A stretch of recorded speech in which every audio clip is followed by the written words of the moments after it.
Next definition है हमारे decomposition या वियोजन बोलते हैं इसको, वियोजन ऑफ ग्राफ। तो जैसे आपने वर्टेक्स को दो भागों में विभाजित किया था बाइपार्टाइट में, वैसे ही हम देखेंगे कि ग्राफ को डिकम्पोजिट कैसे करते हैं। तो ग्राफ को मैं बोलूँगी कि मैं दो भाग G1 और G2 में डिकम्पोज कर रही हूँ।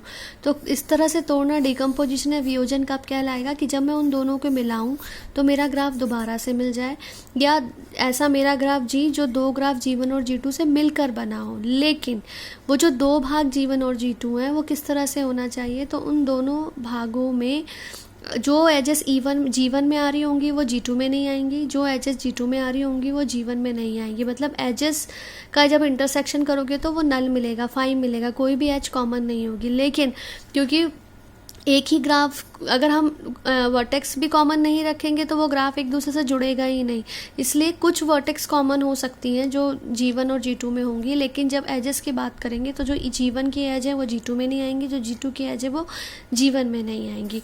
जैसे एक एग्जाम्पल है, इस एग्जाम्पल में देखो ये ग्राफ G है और इसको डिकम्पोज किया है दो पार्ट में, इसको हम बोल रहे हैं G1 और इसको हम बोल रहे हैं G2। अब डिकम्पोजिशन ऐसा है कि जब मैं इन दोनों की एजेस का लेती हूँ कि कौन सी एज कॉमन है इन दोनों में, तो ये वाली एज यहाँ आई है तो इसके नीचे वाले पार्ट को इन्होंने यहाँ ले लिया है, तो कोई भी एज कॉमन नहीं है। ठीक, पहली वाली प्रॉपर्टी सेटिस्फाइड हो गई। अब हम देखते हैं कि कुछ वर्टेक्स कॉमन है, तो हाँ, क्योंकि ये वाली वर्टेक्स और ये वाली वर्टेक्स दोनों जो है वो इसमें भी आ रही है और इसमें भी आ रही है, तो कुछ वर्टेक्स कॉमन हो सकती है। क्यों? क्योंकि अगर आप इस वर्टेक्स को भी नहीं लोगे तो अगर ये वर्टेक्स हटाओगे तो आपको ये एज भी हटानी पड़ेगी। क्यों? क्योंकि बिना एक वर्टेक्स के दोनों एंड पे, मैंने पहले स्टार्टिंग में बताया था आप लोगों को कि बिना एंड पॉइंट के एज का एग्जिस्टेंस नहीं होता है। तो अगर मान लो आप ये पॉइंट हटाते भी हो तो ये एज भी हट जाएगी। तो जब आप ग्राफ को मिलाओगे तो आपको कुछ ऐसा दिखेगा, वो ये दोनों एज भी हट गई तो फिर ये G नहीं मिलेगा। तो इसलिए हमें इन दोनों को भी लेना पड़ा। जब ये दोनों ली तो एजेस वर्टेक्स कॉमन हो सकती हैं, कुछ वर्टेक्स होंगी जो G1 G2 दोनों में उपस्थित होंगी, लेकिन एजेस दोनों की अलग अलग होंगी। ठीक, अगर इसका एक डिकम्पोजिशन है आप इसको ऐसे भी ब्रेक कर सकते हो, आप उसको ऐसे ब्रेक कर लो, ये देखो ये ब्रेक किया मैंने और ये एक ले लिया है और दूसरे वाले में मैंने इसको ऐसा ले लिया है। तो जब हम मिलाएंगे तो ये पूरा पिक्चर एक बन जाएगी, है ना, छोटे छोटे पार्ट्स में। ये आप कैसे ले सकते हो, आप इसको ऐसा भी ले सकते हो, आप ये तीनों लेके ये वाला लेआउट, तो हम अच्छा इसमें एक चीज़ और होगी इन्वॉल्व, ये नीचे वाला नहीं लिया है हमने, है ना, यहाँ भी ले सकते हो, यहाँ पर भी ले सकते हो। तो इस तरह से आपने देखा है डिकम्पोजिशन। डिकम्पोजिशन के बाद होता है ऑपरेशन और संक्रियाएं आलेख पर। तो पहली ऑपरेशन है यूनियन। यूनियन बिल्कुल सिंपल है। अगर दो ग्राफ है G1 G2, माना कि पहले वाले ग्राफ के वर्टेक्स सेट को V1 से नोटेट कर रहे हो और एजेस के सेट को E1 से, दूसरे वाले ग्राफ में वर्टेक्स V2 है, एजेस जो है हमारी G2 है। तो अगर मैं G1 यूनियन G2 ऑपरेशन दोनों ग्राफ को मिला के लगाना चाहती हूँ तो मुझे कुछ भी नहीं करना है, दोनों की वर्टेक्स को मिला के लिख देना और दोनों के एजेस को मिला देना है। तो इस तरह से बन जाएगा आपका यूनियन, है ना। उसके बाद आता है इंटरसेक्शन। इसको हम पहले ये देखते हैं फिर एग्जाम्पल से समझेंगे।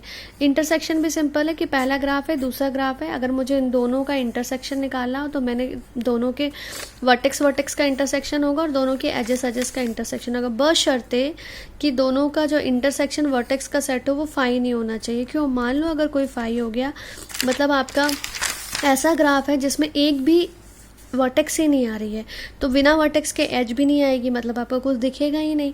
तो इसलिए वर्टेक्स का सेट अगर खाली नहीं हो तो हम उसका इंटरसेक्शन निकाल सकते हैं, है ना।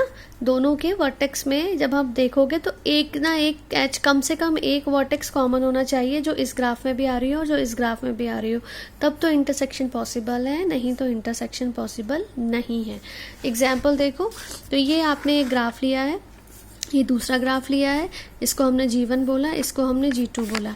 G1 में वर्टेक्स सेट में 3 वर्टेक्स हैं A B C और एजेस कितनी है E1 E2 E3। Similarly G2 जो है कंपोनेंट, उसमें भी हमारे पास 2 एज हैं A और C और 2 वर्टेक्स हैं और 2 ही एज है E2 और E4। अब हम पहली ऑपरेशन लगाते हैं यूनियन। तो यूनियन क्या कहता है, वर्टेक्स का यूनियन करो। तो इन दोनों का यूनियन करोगे तो आपको मिलेगा ABC। एजेस का यूनियन करोगे तो यहाँ से आएगा E1 E2 E3। E2 already आ चुका है लेकिन E4 नया था, तो हमारे एजेस बन गए E1 E2 E3 E4। अब हम इसको ड्रॉ करते हैं। तो जब आप इसको ड्रॉ करोगे तो आप क्या करोगे, 3 वर्टेक्स लोगे A B C। ये वर्टेक्स तो 3 है लेकिन एजेस क्या आ गई, ये आ गया E1, ये आ गई E2 ये आ गई E3 और ये आ गया आपका E4। तो ये जो ग्राफ बन गया ये आपका बन गया है G1 यूनियन G2। सिमिलरली आप इंटरसेक्शन जब करोगे तो इंटरसेक्शन में आप देखते हो कॉमन, तो कॉमन यहाँ पर भी AC आ रहा है और यहाँ पर भी AC आ रहा है, तो इंटरसेक्शन जब लोगे तो AC आएगा। लेकिन एजेस जब कॉमन ले रही हो तो सिर्फ A2 एक ऐसी एज है जो दोनों में कॉमन थी, तो A2 आ गया। अब इसको ड्रॉ किया तो ये बन गया आपका AC और यहाँ पर आएगा आपका E2 कहाँ पर है, नहीं सॉरी ये था E2, AC E2। तो ये बन गया है आपका इंटरसेक्शन, सॉरी हाँ इंटरसेक्शन ऑफ टू ग्राफ्स। तो ये ऑपरेशन लगाते कि दो ग्राफ दिए हो तो उसका यूनियन कैसे निकालेंगे, दो ग्राफ दिया है तो इंटरसेक्शन कैसे निकालेंगे। तभी पॉसिबल है कि कम से कम एक वर्टेक्स कॉमन होना चाहिए। तो यहाँ पर इस एग्जांपल में दो वर्टेक्स कॉमन है, A और C यहाँ पर भी आ रही है और A और C यहाँ पर ही आ रही है, तभी इंटरसेक्शन पॉसिबल था। अदरवाइज इंटरसेक्शन इसका जो होगा वो पॉसिबल नहीं होता है।